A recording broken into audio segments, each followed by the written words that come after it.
said, oh my God, I see you walking by. Vivre libre, on parle vraiment de ce manuel avec vous, Monique Boulestin. Et bonjour Joseph Makoutou, merci de nous rejoindre. Vous êtes donc tous les deux auviennois. Vous avez participé à l'élaboration, à l'écriture de cet ouvrage, un ouvrage pratique et collectif sur la laïcité. Un ouvrage qui est né suite à l'assassinat glacial de Samuel Paty il y a un peu plus d'un an. C'est ça, Monique Boulestin? Oui, il fait suite à un premier ouvrage que nous avions déjà coécrit sous l'égide de l'Académie d'Aix-Marseille. Et l'assassinat de Samuel Paty a été une occasion aussi de nous retrouver et de réfléchir à la façon dont nous pourrions répondre au comportement des élèves. Parce que parfois, nous avons été surpris par leurs propos, leurs comportements après cet assassinat. Et nous avons décidé collectivement de réaliser des fiches pratiques en direction des enseignants, mais pas seulement des enseignants. Oui, finalement, c'est un ouvrage que tout le monde pourrait lire. Ouais.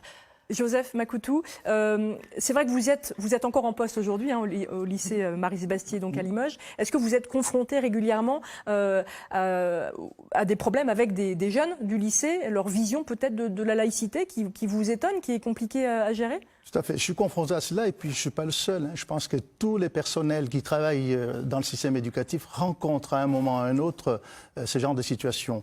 Bien évidemment, nous passons parfois par des conseils de discipline qui sont un acte éducatif.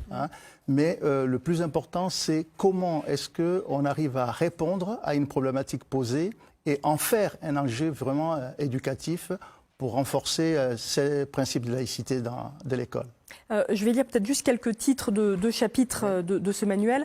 Parler de l'actualité avec les élèves, travailler sur des caricatures anti-religieuses, prévenir la radicalisation, animer les séances avec tact. Comment est-ce qu'on écrit des fiches pratiques comme ça d'une façon collective? Vous-même, vous avez vraiment écrit une fiche, mais finalement, vous avez vraiment réfléchi avec tous les autres participants, une vingtaine d'enseignants se sont réunis pour essayer de répondre, comme le disait Joseph Makoutou, à des comportements ou des paroles qui pouvaient nous heurter profondément. Alors nous nous sommes retrouvés en séminaire en ligne, très régulièrement, et nous avons dû nous-mêmes échanger de façon à respecter les opinions diverses qui, évidemment, étaient échangées parce que nous ne nous connaissions pas suffisamment pour savoir comment nous abordions ces problématiques. Et il a fallu aussi, de notre part, beaucoup de respect, beaucoup d'écoute, beaucoup d'échanges pour arriver à créer ces fiches qui ne sont tombées ni dans la mièvrerie, ni dans la provocation, parce que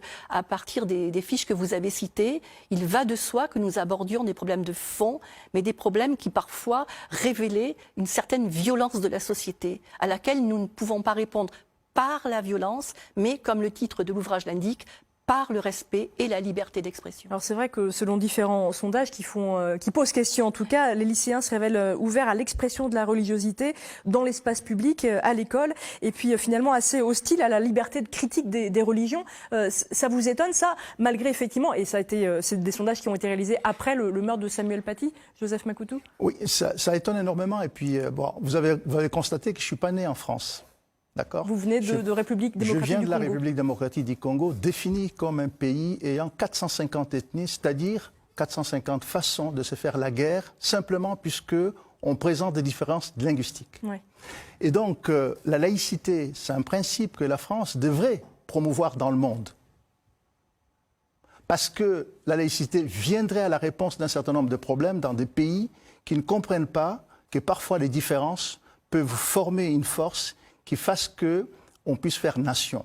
Et donc, en 2015, lorsque s'est produit le premier événement, j'avais réuni un plateau au lycée Marie-Sébastier. Suite aux attentats, effectivement. Voilà, suite aux attentats, où il y avait l'imam de la mosquée de Limoges, le vicaire général de l'Église catholique, le président du consistoire juif de Limoges, et le représentant du culte protestant, plus quelqu'un qui s'était présenté comme un agnostique. Il y a eu un débat préparé autour justement du thème de la laïcité, présenté par le CVL, qui est le conseil à la vie lycéenne des élèves.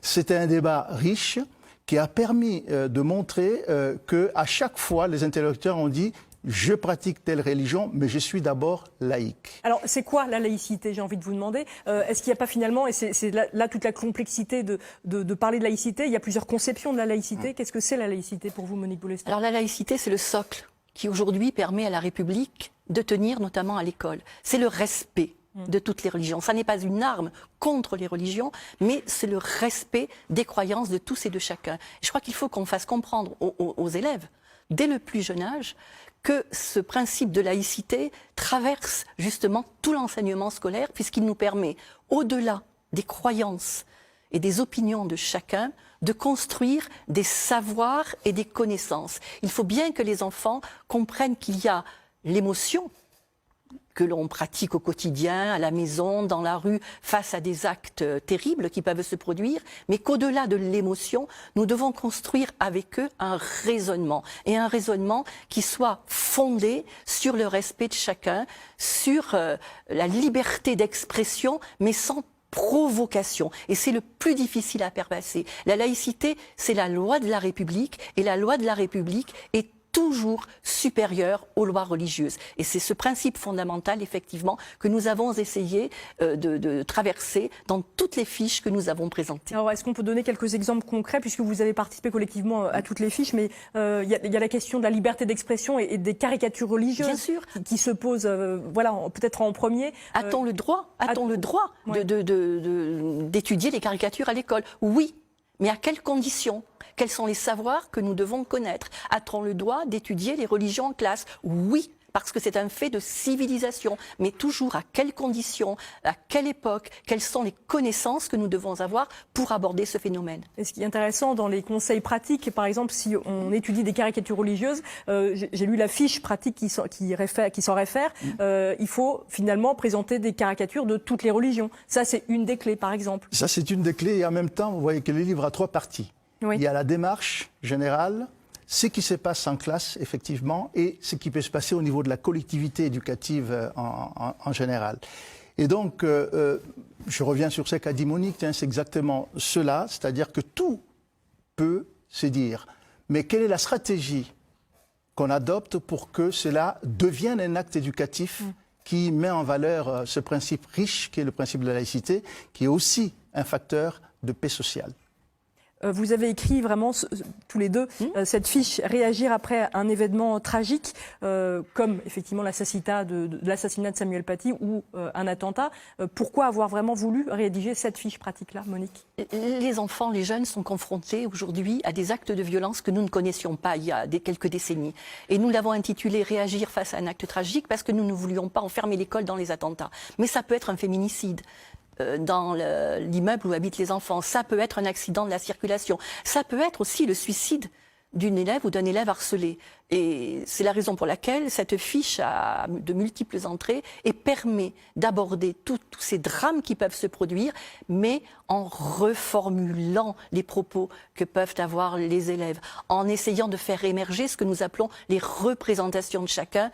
Et je vous le disais il y a quelques minutes, à partir de l'émotion ressentie. Comment bâtir un raisonnement de façon à ce que les élèves comprennent tant la gravité de ce qui s'est passé que les comportements désormais utiles face à d'autres élèves ou face à la classe et face à un enseignant, par exemple. Alors, Joseph, vous êtes encore au poste. Monique, vous êtes enseignante à la retraite. Est-ce que vous voyez quand même qu'il y a une évolution et qu'il y a des défis de plus en plus nombreux et importants peut-être à relever aujourd'hui? Oui, je crois que la façon d'enseigner n'est plus du tout la même qu'à l'époque où j'enseignais. Les défis sont beaucoup plus difficiles parce qu'il faut bien sûr transmettre les connaissances. C'est indispensable, mais au-delà, nous devons donc faire appliquer des principes dont celui de la laïcité, c'est primordial. Et puis enfin, nous devons aider à l'élaboration d'un citoyen éclairé.